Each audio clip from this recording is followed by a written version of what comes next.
Que veut dire Paul par cette injonction dans 1 Thessaloniciens 5, 17, prier sans cesse?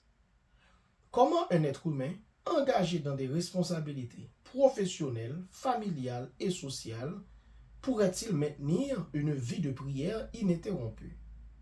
Devra-t-il tout abandonner pour se consacrer totalement à la prière?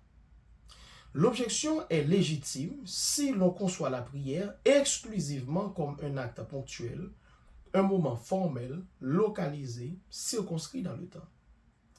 Or, pour bien comprendre Paul, il faut déplacer la définition même de la prière. Elle n'est pas d'abord un acte isolé, mais un état d'être. L'apôtre ne demande pas aux croyants de demeurer physiquement à genoux toute la journée, ni de répéter mécaniquement des formules. Une telle lecture serait non seulement irréaliste, mais contraire à l'anthropologie biblique qui valorise le travail, l'éducation, le loisir et la vie communautaire. Ce que Paul vise est bien plus profond, faire de la prière la respiration de l'âme. L'analogie ici est éclairante. Le corps respire sans que nous en ayons à y penser constamment. Pourtant, chaque cellule dépend de ce souffle. De même, la prière devient le souffle intérieur qui soutient, irrigue et vivifie l'ensemble de l'existence. Ainsi comprise, prier sans cesse consiste à maintenir une connexion en arrière-plan avec Dieu. Notre vie intérieure est rarement silencieuse.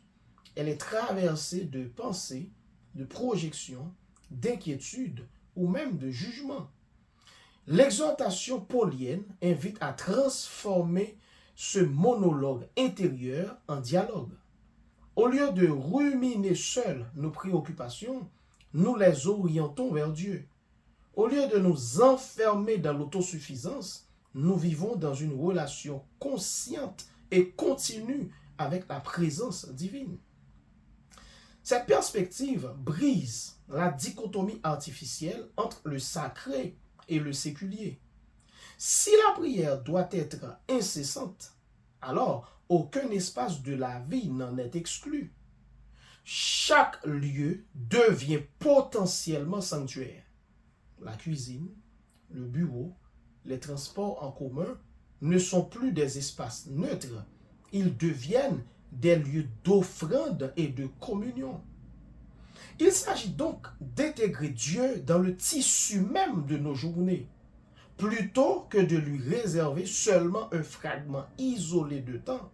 Nous l'invitons à marcher avec nous à travers chaque défi, chaque décision, chaque joie. Par exemple, la tradition chrétienne a élaboré des pratiques simples qui permettent aux chrétiens de garder une attitude de prière appelée prière flèche. Elles sont de brèves requêtes lancées au cœur même de l'action ou avant de poser une action. C'est comme dire, Seigneur, prends le volant de la voiture. Père, guide-moi lors de mon entretien avec le patron. Mon Dieu, montre-moi ce que je dois faire aujourd'hui. Donc, il est significatif que, dans le contexte immédiat de l'épître, cette exhortation soit encadrée par deux autres impératifs. 1. Soyez toujours joyeux. Et 2. Rendez grâce en toutes choses. La prière perpétuelle apparaît alors comme une garde du cœur. Elle préserve de l'amertume face aux épreuves et de l'orgueil face aux réussites. En demeurant reliés à la source, nous recevons une perspective qui dépasse l'instant présent. En définitive, prier sans cesse n'est pas une performance religieuse, mais une invitation à l'intimité. C'est reconnaître notre dépendance constante envers Dieu, qui est la source de vie. Loin d'ajouter un fardeau à une existence déjà chargée, cette posture confère aux chrétiens une foi, une profondeur et beaucoup plus de dépendance à notre Seigneur. Comme l'exprime la sagesse ancienne, celui qui prie sans cesse est celui qui unit la prière à ses œuvres et ses œuvres à la prière. Que Dieu vous bénisse.